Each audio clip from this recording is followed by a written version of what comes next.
Bajo el abeto, un cuento de Navidad de Theodore Stone. Era el despacho de un funcionario. Un hombre de unos 40 años, de rasgos muy marcados, pero suaves y claros ojos azules bajo unos cabellos lisos de color rubio claro, estaba en un escritorio cubierto de libros y papeles, ocupado en firmar algunos escritos que le iba alcanzando el anciano ordenanza que tenía a su lado. El sol de aquella tarde de diciembre alumbraba con su último rayo el gran tintero negro en el que de tanto en tanto hundía la pluma. Por fin estuvo todo firmado.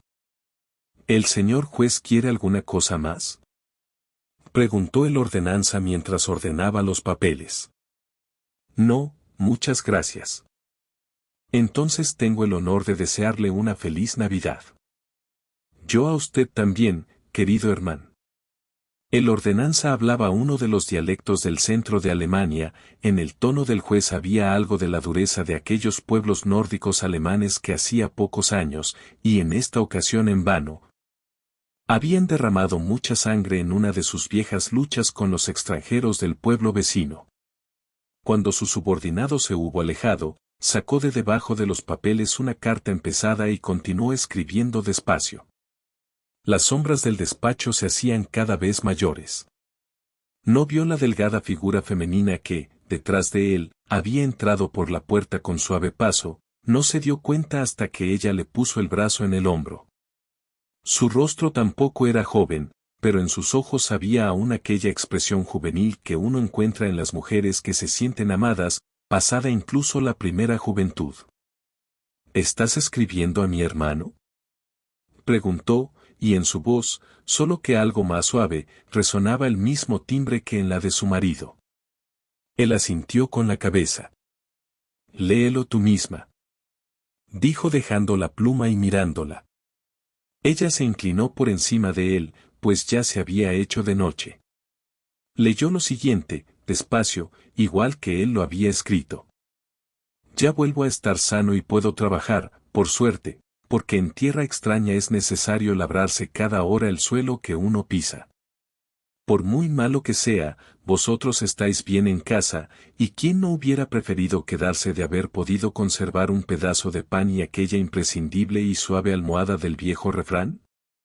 En silencio, le puso la mano en la frente mientras él, que había seguido su mirada, volvía la hoja. Entonces ella continuó leyendo.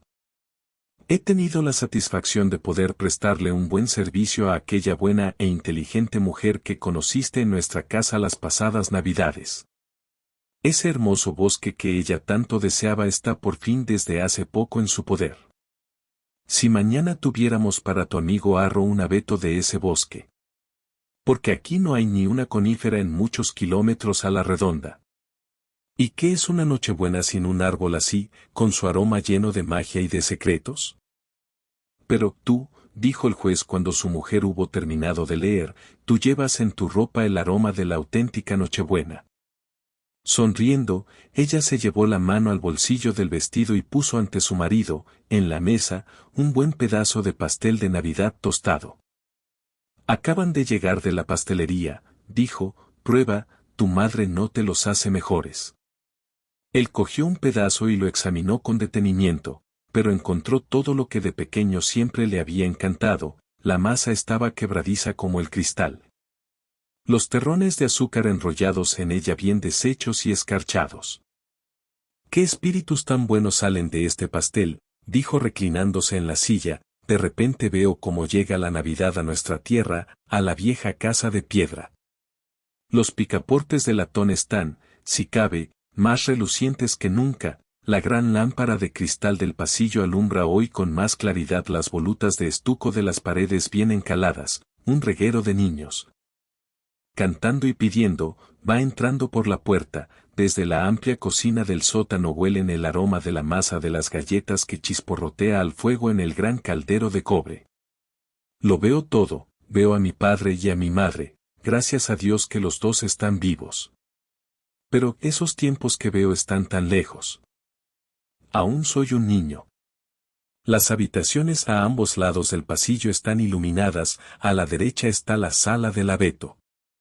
Mientras yo estoy en la puerta, escuchando cómo dentro crujen el espumillón y las ramas del árbol, baja por la escalera del patio el cochero con una vara que tiene un cabo de cera en la mano. ¿Ya vas a encender, Thomas? Sonriendo, niega con la cabeza y desaparece dentro de la sala. ¿Pero dónde está tío Erich?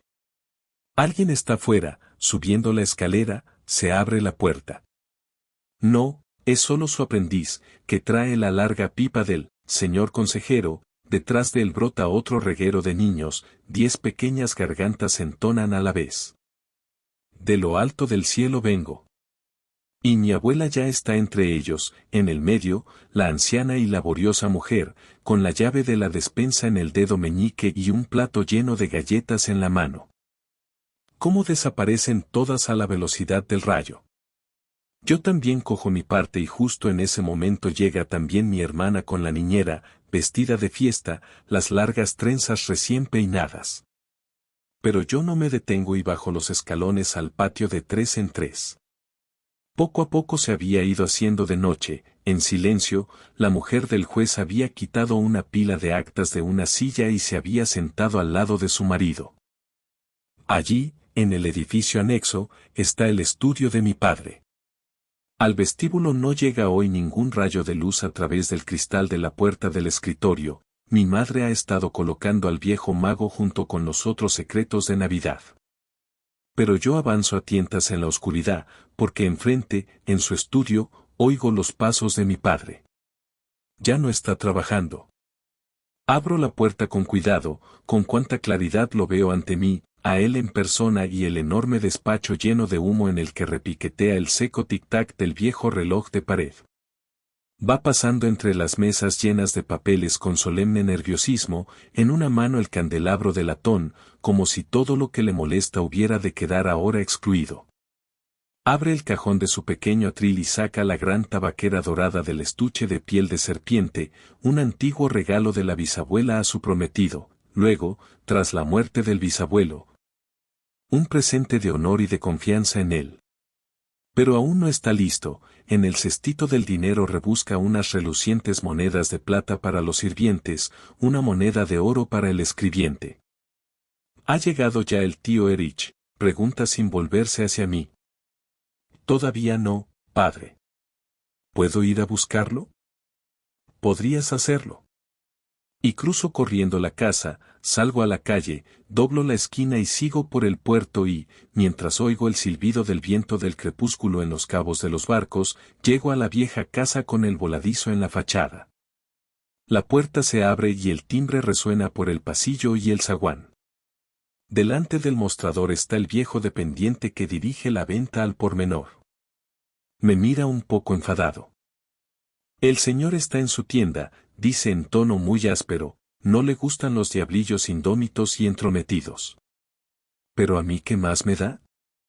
Salgo por la puerta del patio, atravieso otros 2 más pequeños y oscuros, luego una construcción anexa muy antigua y extraña, en la que se encuentra el Sancta Sanctorum del tío. Recorro el estrecho pasillo oscuro sin ningún incidente y llamo a una puerta. Pase. Allí está el hombrecito, sentado ante su enorme escritorio con su delicada chaqueta marrón de paño. La luz de la lámpara de la tienda cae sobre sus amables ojitos y sobre la poderosa nariz de familia que sobresale por encima del cuello de frac recién almidonado. Tío, no ibas a venir, digo yo después de haber cobrado aliento. ¿No quieres que nos sentemos un ratito?, responde él mientras, sumando, desliza la pluma por el folio del libro de cuentas que tiene abierto. Estoy muy a gusto, no estoy nada impaciente, pero tampoco me siento, me quedo de pie y contemplo los barcos del tío, los de Inglaterra y las Indias Occidentales, cuyos cuadros cuelgan de la pared. No pasa mucho tiempo y se cierra con ganas el libro de cuentas, el manojo de llaves resuena y, bueno, dice el tío, ya estamos listos. Mientras se quita del ojo el monóculo me dispongo a salir por la puerta, pero él me retiene. Ay, espera un poco. Tenemos que coger algunas cosas de aquí. Y de un oscuro rincón de la estancia saca 2 misteriosos paquetitos, bien cerrados. Yo sabía de sobra que en esos paquetitos había un buen pedazo de Navidad en persona, pues el tío tenía un hermano en Hamburgo y nunca se sentaba delante del abeto de Navidad con las manos vacías. Jamás he vuelto a ver unos dulces tan curiosos, tan fantásticos, como los que solía ponernos en el plato de Navidad a mi hermana y a mí cuando se abrían los regalos. Poco después estoy subiendo la amplia escalera de piedra de nuestra casa de la mano del tío. Durante unos segundos desaparece con sus paquetitos en la sala donde está el abeto, todavía no han encendido las velas, pero por la puerta entreabierta y que se vuelve a cerrar a toda velocidad. Sale un destello del crepúsculo que aún reina en su interior.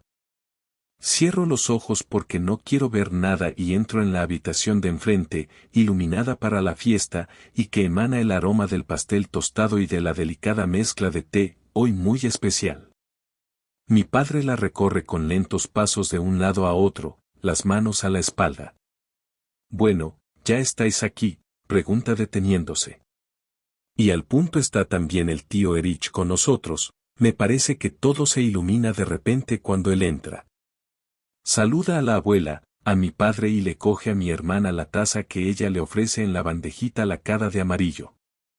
¿Tú qué opinas?, dice tratando de dar a sus ojos una expresión preocupante, seguro que hoy no nos caen muchas cosas.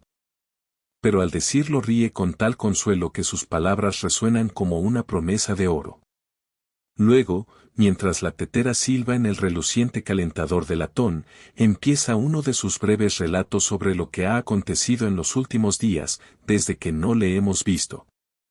Ya fuera la compra de un nuevo bastón o la desafortunada rotura de una taza, todo discurría con tal suavidad que todos nos animábamos rápidamente. Y, si no hacía ninguna pausa para seguir disfrutando entre agradables risas lo que había contado hasta el momento, ¿quién no se habría reído con él? En vano añade mi padre su pequeña crítica, pero al final tiene que darle la razón. Este inocente parloteo, esto es algo que me quedó claro tiempo después, era, para aquel infatigable hombre de negocios, la forma de descansar del trabajo diario. Aún resuena en mi memoria con infinito cariño y me siento como si ahora nadie más lo entendiera. Pero, mientras el tío está contando esas cosas, mi madre, a la que no hemos visto desde el mediodía, mete de repente la cabeza en la sala. El tío hace un cumplido e interrumpe su historia, la puerta, y también la puerta que está enfrente, se abren de par en par en tramos vacilantes y, ante nosotros, reflejado por el gran espejo de la pared. Está el árbol encendido con sus tiritas de espumillón, sus redecillas blancas y sus huevos dorados colgando de las oscuras ramas como sueños infantiles. Paul, dijo la mujer, aunque tengamos que traerlo de tan lejos, deberíamos volver a tener un abeto. El pobre niño se ha construido él mismo un jardín de Navidad, acaba de volver a salir a buscar musgo y hojitas de roble. El juez calló unos instantes. No sienta nada bien irse al extranjero, dijo luego, cuando uno ha tenido ya un hogar propio. Aquí sigo sintiéndome como un huésped y puede que mañana o pasado mañana haya pasado ya la hora en que todos habríamos debido volver a casa. Ella le cogió la mano y la retuvo firmemente en la suya, pero no respondió. ¿Te acuerdas de unas Navidades?, empezó otra vez. Yo ya había terminado los estudios y estaba viviendo otra vez, la última vez, por un breve periodo de tiempo, en casa de mis padres, como cuando era niño. Claro que las cosas ya no eran tan alegres como antaño, habían sucedido cosas inolvidables, la vieja cripta familiar situada bajo el gran tilo se había abierto un par de veces, mi madre, esa mujer tan activa e infatigable. A menudo bajaba las manos en medio del trabajo y se quedaba allí, sin moverse, como si se hubiera olvidado de sí misma. Como decía nuestra vieja Margaret, llevaba un cuartito en la cabeza, en el que jugaba un niño muerto. Solo el tío Erich, claro que un poco más canoso que antes, seguía contando sus breves y gratas historias, y la hermana y la abuela también vivían aún. Fue entonces, aquella Nochebuena, una hermosa joven había ido a visitar a mi hermana. ¿Sabes cómo se llamaba? Ellen, dijo en voz baja, apoyando la cabeza en el pecho de su marido. La luna ya estaba en el cielo y alumbraba algunos hilos de plata en el sedoso cabello castaño, que llevaba peinado con una sencilla raya, recogido en una trenza sin adorno ninguno con una peineta de carey. El juez le pasó la mano por el cabello, todavía de una extraña hermosura. Ellen tuvo también algunos regalos, continuó diciendo, en la mesita de caoba había regalos de mi madre y lo que sus padres habían enviado del país hermano. Estaba de espaldas al árbol encendido, la mano apoyada en la mesa, llevaba ya un buen rato así, aún la veo, y, en silencio, posó durante un rato los ojos en el hermoso rostro de su mujer. Cuando mi madre se acercó a ella sin que se diera cuenta, le cogió la mano suavemente y la miró inquisitiva a los ojos. Ellen no miró a su alrededor, tan solo inclinó la cabeza, pero de repente se incorporó y se escabulló en la sala de al lado. ¿Te acuerdas aún? Mientras mi madre movía la cabeza en silencio, yo fui tras ella, pues desde una pequeña disputa que habíamos tenido la noche anterior éramos grandes amigos. Ellen se había sentado en una silla en el rincón de la estufa, allí estaba muy oscuro, en la sala solo ardía una vela olvidada con una mecha muy larga. ¿Tienes nostalgia, Ellen?, pregunté. No lo sé. Durante un rato me quedé frente a ella, en silencio. ¿Qué es lo que tienes en la mano? ¿Lo quieres? Era una bolsa de seda de color rojo oscuro. Si la has hecho para mí, dije yo, pues los días anteriores había visto esa labor en sus manos y me había percatado de que Ellen, en cuanto yo me acercaba, la hacía desaparecer en su costurero. Pero Ellen no respondió y tampoco me dio el regalo. Se levantó y despabiló las velas, por lo que, de repente, la sala quedó completamente iluminada. Ven, dijo, el abeto está prendido y tío Erich va a regalarnos golosinas. Diciendo esto se pasó un par de veces el pañuelo por los ojos y regresó a la sala del abeto, y cuando más tarde nos sentamos ante el tablero de juegos ella era la que estaba más contenta de todos. Pero de mi regalo de Navidad no se volvió a hablar. En cualquier caso, ¿sabes una cosa, mujer? Y le soltó la mano que hasta entonces tenía sujeta, las chicas no tendrían que ser tan obstinadas, aquello entonces no me dejaba vivir, yo quería la bolsa a toda costa, y además. ¿Además, Paul? Dilo sin miedo. Bueno, ¿es que no has oído nunca hablar de esa historia? Con ella embauqué a la chica. Por supuesto, dijo ella y, con el claro resplandor de la luna, él vio brillar algo en sus ojos que le recordó a la traviesa joven que había sido en otro tiempo, por supuesto que conozco la historia, y yo también te la puedo contar, pero fue un año después, y no en Nochebuena, sino en Año Nuevo, y no fue en tu casa, sino en la suya. Hizo a un lado el tintero y algunos papeles y se sentó al escritorio, frente a su marido. El primo estaba de visita en casa de los padres de Ellen, en casa del anciano y elegante preboste que, por aquel entonces, era como un colosal Nemrod. Ellen no había recibido jamás una carta tan bonita y tan larga como aquella en la que el primo les había anunciado su llegada, aunque la escopeta no sabía manejarla tan bien como la pluma. Pero, en cualquier caso, ya fuera el aire del campo o el lindo armero del cuarto del preboste, no había manera, todos los días tenía que salir de casa.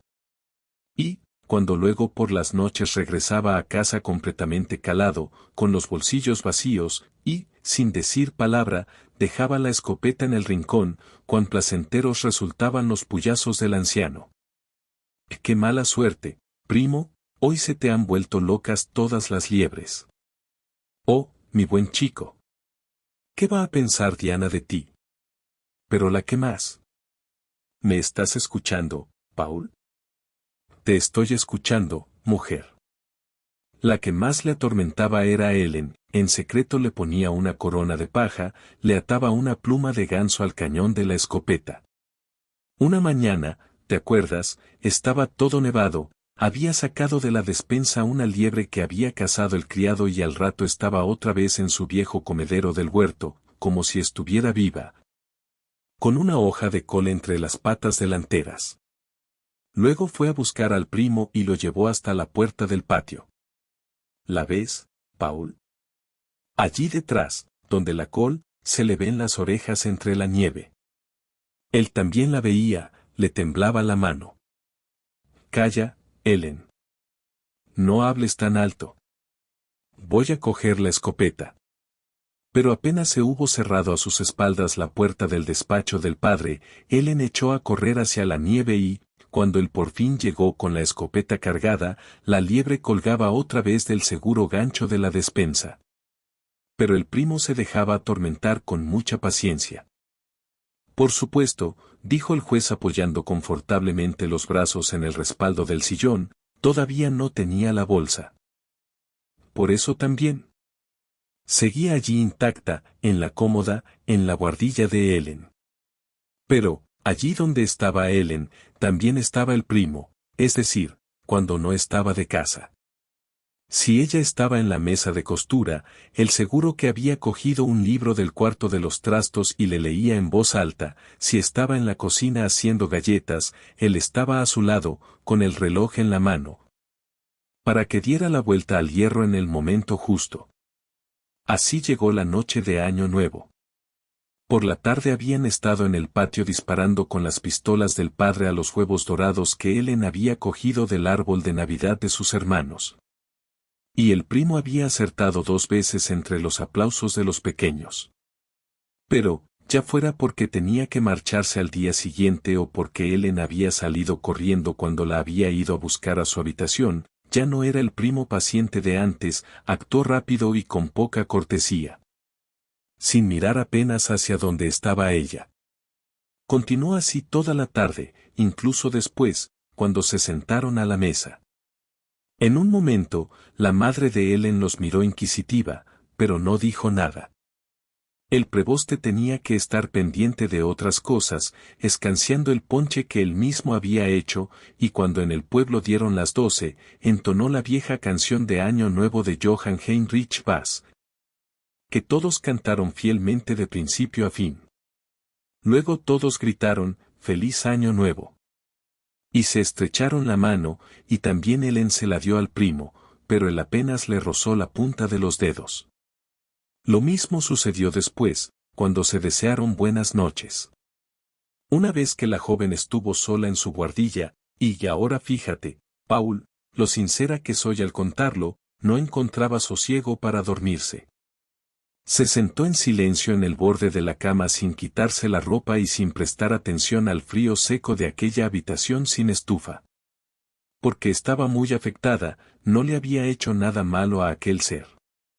Claro que él había vuelto a preguntarle el día anterior si no había vuelto a ver a la liebre entre las coles, y ella lo había negado con la cabeza. ¿Acaso se trataba de eso y entonces sabía que él mismo había contribuido a comerse la liebre 3 días antes?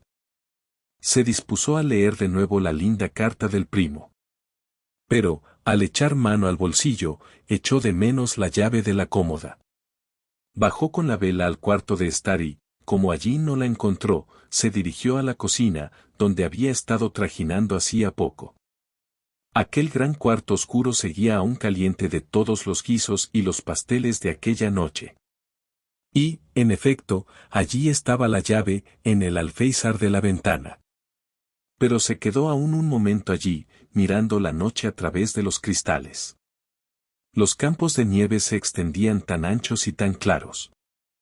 Allí abajo, dispersos, se veían los negros tejados de paja del pueblo, no lejos de la casa, entre las ramas desnudas de los álamos plateados vio con toda claridad los grandes nidos de las cornejas, las estrellas brillaban. Le vinieron a la cabeza unos antiguos versos, un conjuro, que le había enseñado hacía mucho tiempo la hija del maestro. A sus espaldas, en la casa, todo estaba en silencio y vacío, y se estremeció, pero, a pesar de ello, aumentó su deseo de probar esas cosas inquietantes. Vacilante, retrocedió unos pasos. Sin hacer ruido se quitó un zapato y, respirando profundamente y dirigiendo los ojos a las estrellas, dijo: «Te saludo, lucero vespertino». ¿Pero qué era aquello? ¿No se había abierto a sus espaldas la puerta del patio? Se acercó a la ventana y escuchó. No, era solo el gran álamo que crujía en el frontal de la casa. Y de nuevo empezó a decir en voz baja. Te saludo, lucero vespertino. Allá, a lo lejos, desprendes tal brillo, por el este, por el oeste, por todas las cornejas nacientes. Y si ha nacido para mí un amorcito, si he escogido ya a mi amorcito, viene cuando se va, cuando aquí se va a quedar, con su trajecito de diario. Luego zarandeó el zapato y lo tiró a sus espaldas. Pero esperó en vano, no lo oyó caer. Tuvo una sensación muy extraña por haber sido tan osada. ¿Qué cosa siniestra había atrapado su zapato antes de que llegara al suelo? No se movió, luego, con el último resto de valor que le quedaba, se volvió lentamente hacia la puerta.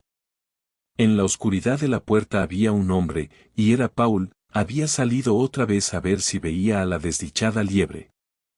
No, Ellen, dijo el juez, lo sabes muy bien, no había salido a eso, lo único que le pasaba era que tampoco podía dormir, como tú, pero entonces tenía el zapatito de la joven en la mano. Y Ellen se había sentado en una silla, junto al hogar, con los ojos cerrados, las manos juntas y estiradas sobre el pecho. No había duda de que lo daba todo por perdido, pues sabía muy bien que el primo lo había visto y oído todo. Y. ¿Te acuerdas aún de lo que le dijo? Sí, Paul, aún me acuerdo, y fue horrible, y muy poco noble por su parte. Ellen. Dijo, ¿sigues sin haber hecho la bolsa para mí? Pero en esta ocasión Ellen tampoco le dio el gusto, se levantó y abrió la ventana, y todo el aire de la noche y todo el brillo de las estrellas entró en la cocina, donde estaban ellos. Sin embargo, le interrumpió él, Paul se había acercado a ella y ella apoyó en silencio la cabeza en su hombro, y todavía oigo el dulce tono de su voz, mientras decía. Al tiempo que asentía con la cabeza en medio de la noche, te saludo, lucero vespertino. La puerta se abrió rápidamente, un muchacho de unos 10 años entró en la sala con una vela encendida en la mano. Padre. Madre. Gritó, haciéndose sombra en los ojos con la mano. Aquí tengo musgo y yedra, y también una rama de enebro. El juez se había levantado. ¿Eres tú, mi niño? Dijo mientras le quitaba la caja con los tesoros que había llevado a casa. Pero la señora Ellen se bajó en silencio del escritorio y se sacudió un poco, como si saliera de un sueño. Colocó ambas manos sobre los hombros de su marido y lo contempló un rato, con intensidad y cariño. Luego cogió al niño de la mano. Vamos, Arro, dijo, vamos a hacer jardincitos de Navidad. Bajo el abeto. Era el día de Nochebuena y empezaba ya a anochecer. El juez había vuelto de un paseo con su hijo, la señora Ellen los había mandado fuera una horita. Delante de ellos, al fondo, estaba la pequeña ciudad, veían con toda claridad cómo salía el humo de todas las chimeneas, pues detrás, en el horizonte, ardía el crepúsculo de color fuego. Hablaron primero de los abuelos en la vieja patria, luego de las últimas navidades que habían pasado allí. Y la víspera, dijo el padre, cuando vino a casa el siervo Ruprecht, con la enorme barba y el morral y la vara en la mano. Yo sabía que era el tío Juanes, replicó el muchacho, siempre pensaba en hacer algo así. ¿Te acuerdas aún de lo que dijo? Arro miró a su padre y negó con la cabeza. Espera, dijo el juez, tengo los versos en casa, en mi escritorio, a lo mejor consigo recordarlos. Y tras un rato, continuó diciendo, acuérdate de que primero se oyeron 3 golpes de vara fuera, en la puerta, y que luego entró en la sala aquella figura tosca e hirsuta, con la gran nariz aguileña. Después, empezó a decir, despacio y con voz profunda. De fuera, del bosque hasta aquí vengo, os diré que la Navidad se nota ya en el tiempo, en las copas de los abetos por todas partes. He visto cómo las lucecitas doradas arden. Y allá en lo alto, en las puertas del cielo el niño Jesús las miraba perplejo. Y mientras yo entre la espesura de los abetos vagaba, él me llamó, con una voz clara. Siervo Ruprecht, dijo, viejo compañero, levanta las piernas y corre bien presto. A arder ya empiezan las velas y la puerta del cielo también está abierta. Ahora podrán jóvenes y viejos descansar por fin de todos sus ajetreos. Yo dije, oh, mi amado Señor Jesucristo. Mi viaje está ya llegando a su destino, ir a esta ciudad solo me queda, seguro que muchos niños buenos habrá en ella. ¿Llevas contigo también el morral? Yo dije, el morral, aquí conmigo está, porque almendras, nueces y manzanas comen los niños buenos con muchas ganas. ¿Llevas contigo también la vara? Yo dije, la vara, aquí conmigo se halla. Pero solo para los niños que han sido malos. A los quedará en el sitio indicado. El niño Jesús dijo, bien está eso, ve pues con Dios, mi leal siervo. De fuera, del bosque hasta aquí vengo. Os diré que la Navidad se nota ya en el tiempo. Decime, ¿qué hallaré aquí dentro? ¿Niños malos o niños buenos? Pero, continuó diciendo el juez con la voz mutada, yo le dije al siervo Ruprecht.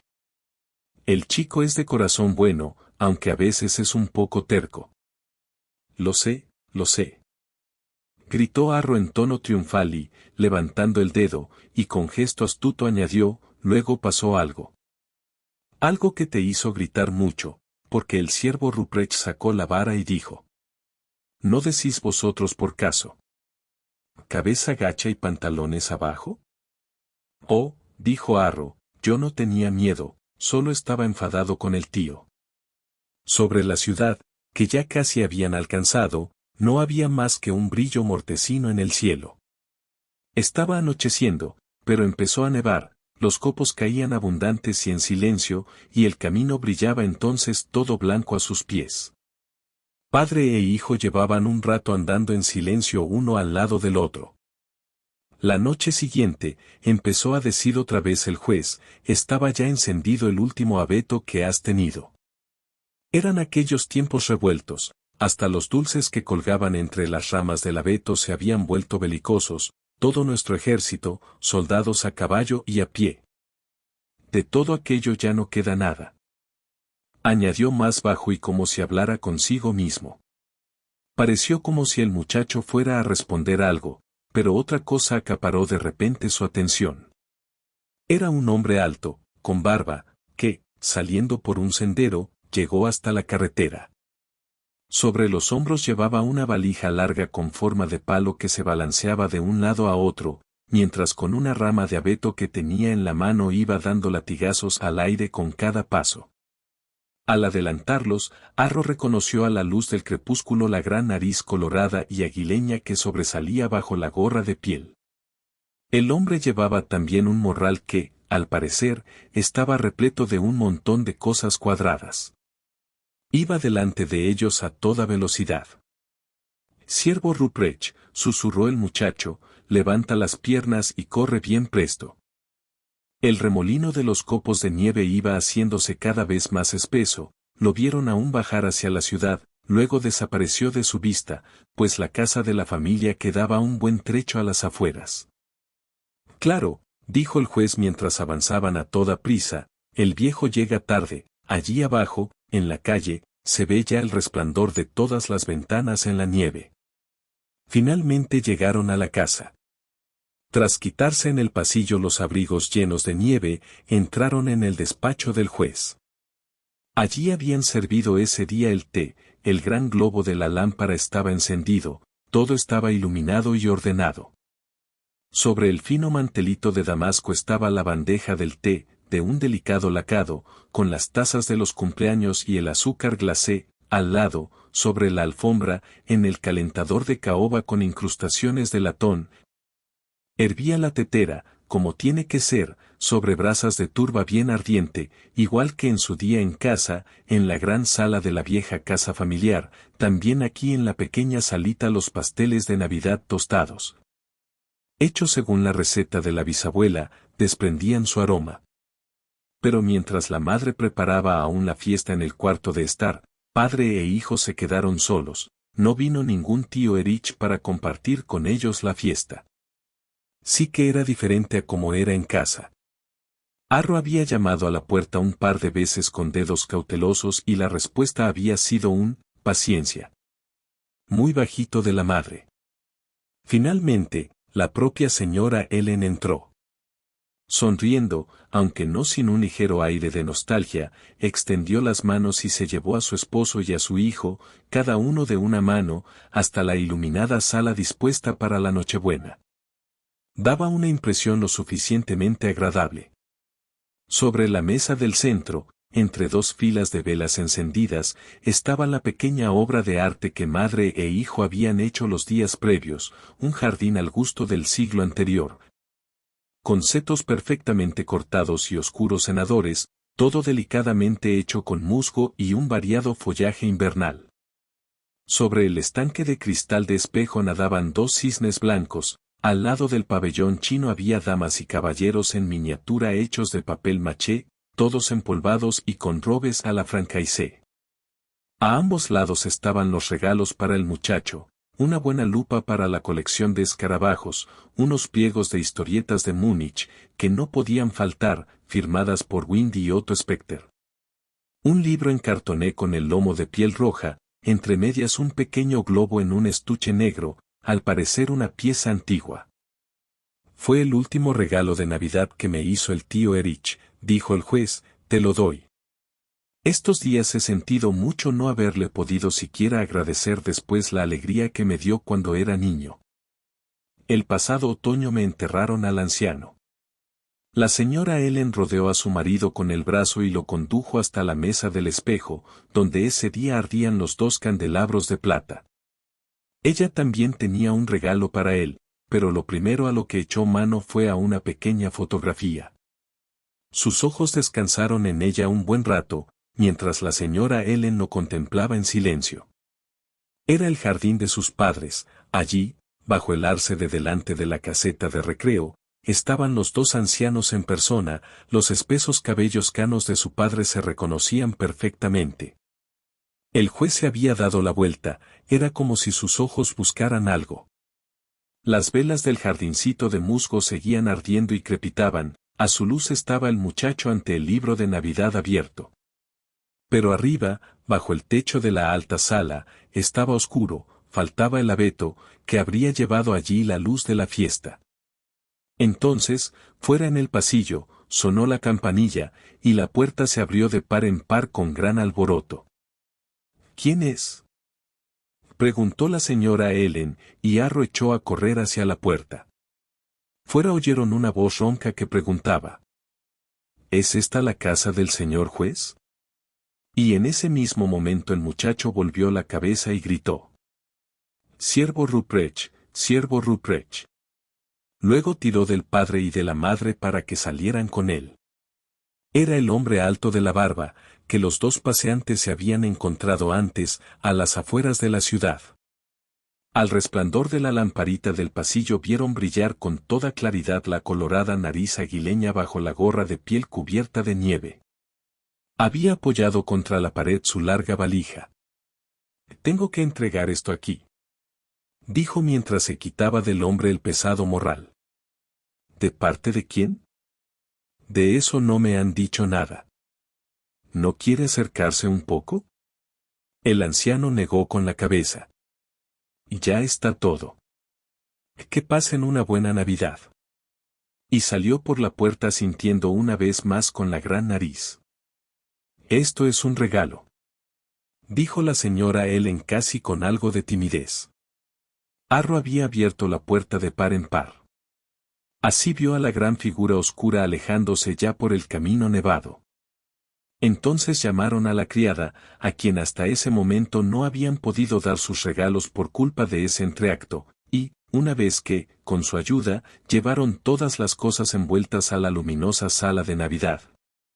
La señora Ellen se arrodilló en la alfombra y, con su cuchillo, empezó a cortar las cuerdas de aquel gran paquete. Pronto sintió cómo se hinchaba por dentro y trataba de estallar los lazos cada vez más débiles, y cuando el juez, que hasta entonces había guardado silencio, hubo quitado los últimos envoltorios y los sostuvo en pie ante él, resultó ser un gigantesco abeto que ahora extendía sus ramas ya liberadas por todas partes. Por él caían largas y estrechas tiras de espumillón que brillaban desde las puntas y a través del oscuro verde. Las piñas del abeto que colgaban de todas las ramas también eran doradas. Entretanto Arro no había estado ocioso, había desatado el morral y, con brillo en los ojos, había arrastrado hasta allí una caja lisa, pintada de verde. Y mirad, se oyen golpecitos, dijo. Dentro hay un cajón. Y, al abrirlo, encontraron un total de 60 de las más delicadas velas de cera blanca. Esto lo ha enviado un San Nicolás de verdad, dijo el juez mientras tiraba de una de las ramas del árbol, ya están colocadas todas las lamparillas de chapa. Pero en la caja no había solo un cajón, en la parte superior había un cubito con un paso de rosca. El juez entendía de esas cosas, a los pocos minutos el árbol estaba atornillado y lucía firme y derecho, estirando su verde copa hasta el techo. La vieja criada había dejado la fuente de las manzanas y las galletas especiadas, mientras los demás se afanaban en colocar las velas, ella no se movió de su lado cual candelabro viviente, sujetando en cada mano uno encendido. Había venido con ellos desde su patria y era a la que más le había costado hacerse a las costumbres extranjeras. También ahora contemplaba el orgulloso árbol con ojos desconfiados. Pero se han olvidado de los huevos dorados, dijo. El juez la miró sonriente. Pero, Margaret, las piñas doradas son más bonitas. ¿Eso piensa el señor? En casa siempre teníamos los huevos dorados. Eso no se le podía negar, pero tampoco había tiempo para hacerlo. Entretanto Arro había vuelto a ponerse con el morral. ¿No lo encendáis aún?, exclamó. Lo más pesado sigue aquí dentro. Era un cajoncito de madera bien cerrado con clavos. Pero el juez sacó martillo y cincel de su cajita de herramientas, con un par de golpes saltó la tapa y un montón de virutas de papel le saltaron a la cara. Dulces, dijo la señora Ellen mientras extendía las manos sobre ellos como protegiéndolos. Huelo el mazapán. Y sentaos, los desenvolveré. Y con mano cuidadosa fue cogiendo y poniendo en la mesa una pieza tras otra, que luego padre e hijo sacaron del papel de seda que las envolvía. Frambuesas, exclamó Arro. Y fresas, toda una mata. ¿Pero lo has visto bien?, dijo el juez. Son fresas silvestres, esas no crecen en los jardines. Luego, como si estuvieran vivos, fueron saliendo toda clase de insectos, avispones y abejorros y todo aquello que suele andar zumbando a la luz del sol en los silenciosos bosques, hechos de azúcar con toda delicadeza.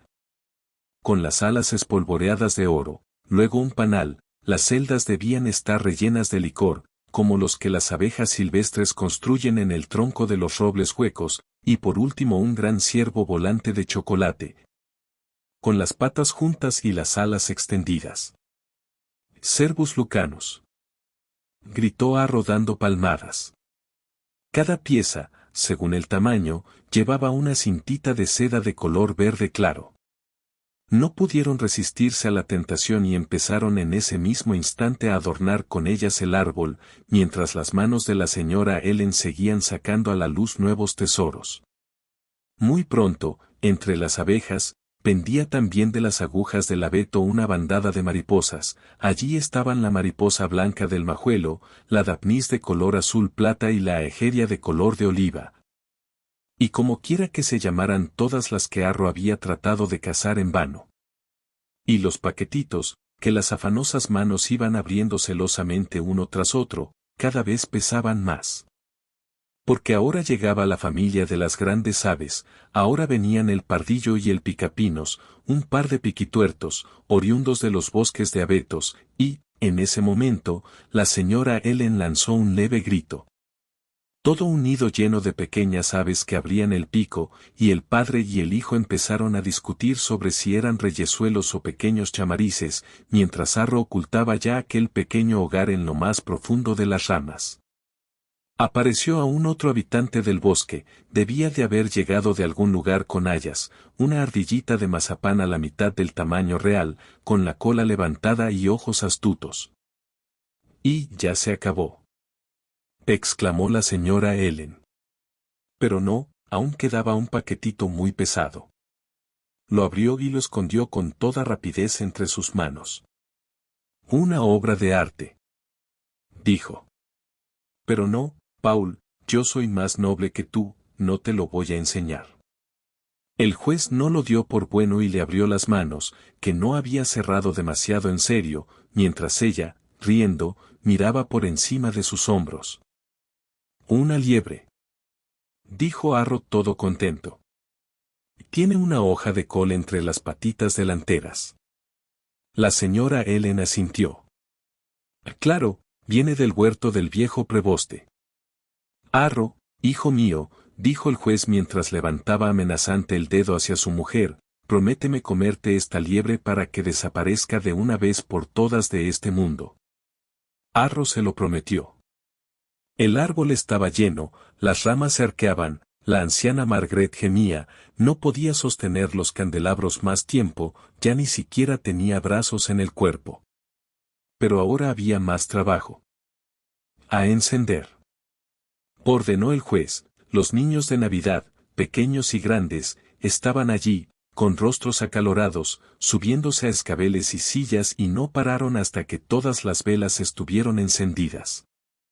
El árbol ardía, la sala estaba llena de aromas y resplandores, ahora sí que era Navidad de verdad. Un poco fatigado del inusitado esfuerzo, el juez se sentó en el sofá, pensativo, mirando al gran espejo de pared que tenía enfrente, y que reflejaba la imagen del árbol encendido. La señora Ellen, que en secreto había empezado a ordenar todo un poco, intentaba hacer a un lado la caja vacía, mientras volvía a acariciar con la mano las virutas de papel. Se quedó perpleja. Esto no tiene fin, dijo sonriendo.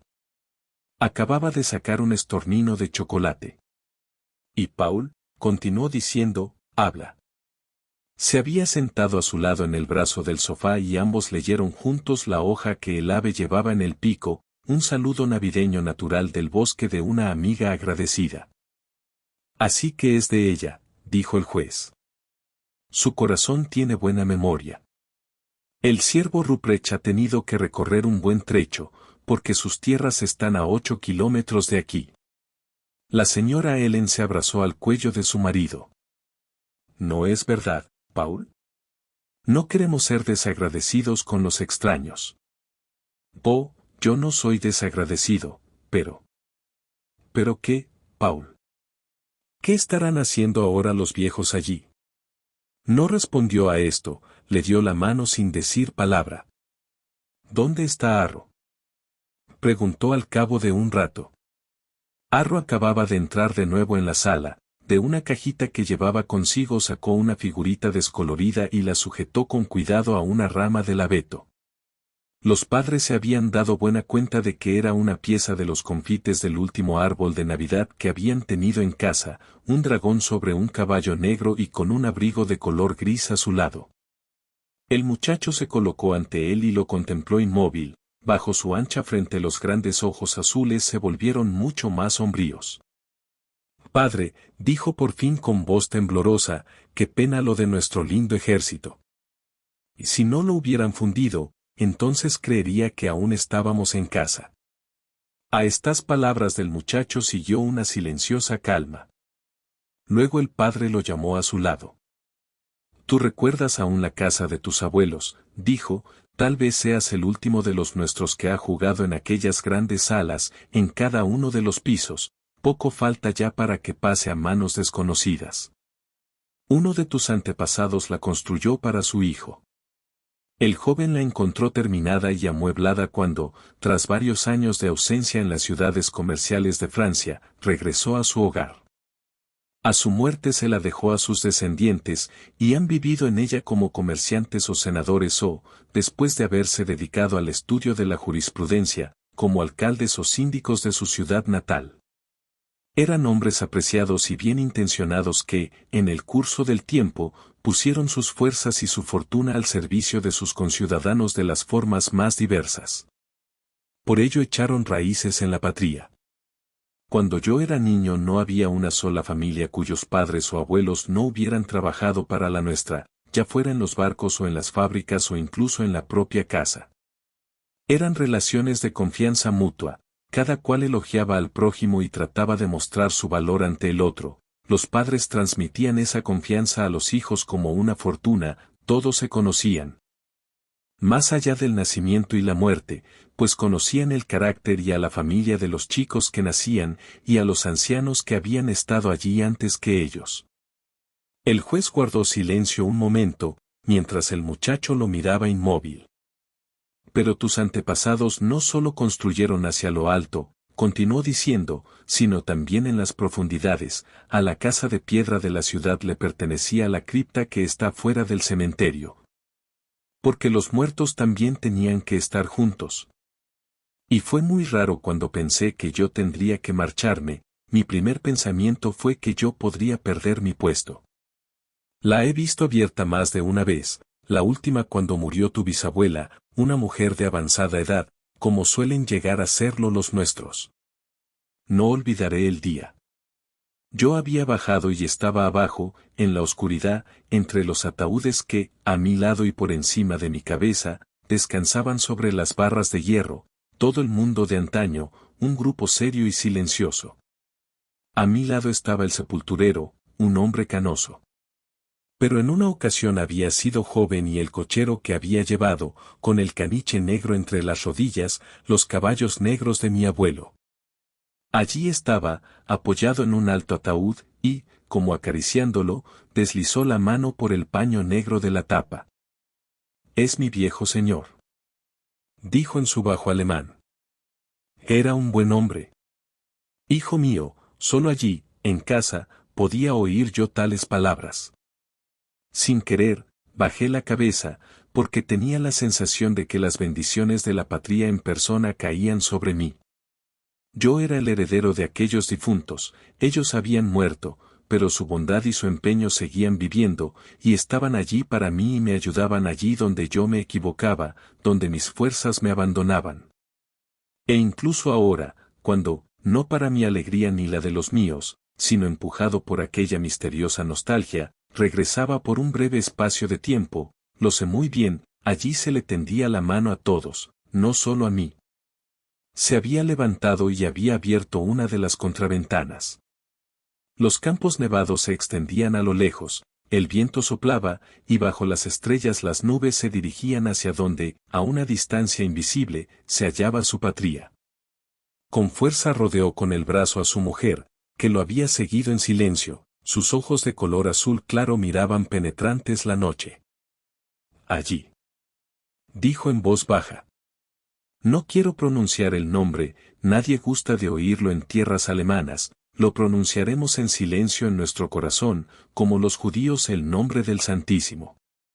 Y cogió la mano de su hijo y la estrechó con tal fuerza que el niño apretó los dientes. Siguieron allí, mirando cómo pasaban las nubes en la oscuridad, un buen rato. A sus espaldas, en la sala, la vieja criada iba en silencio de un lado a otro vigilando con cautelosa mirada las velas de Navidad que poco a poco se iban quemando. Fin. Si te gustó esta historia de Navidad, dale like y suscríbete, y gracias por visitar nuestro canal.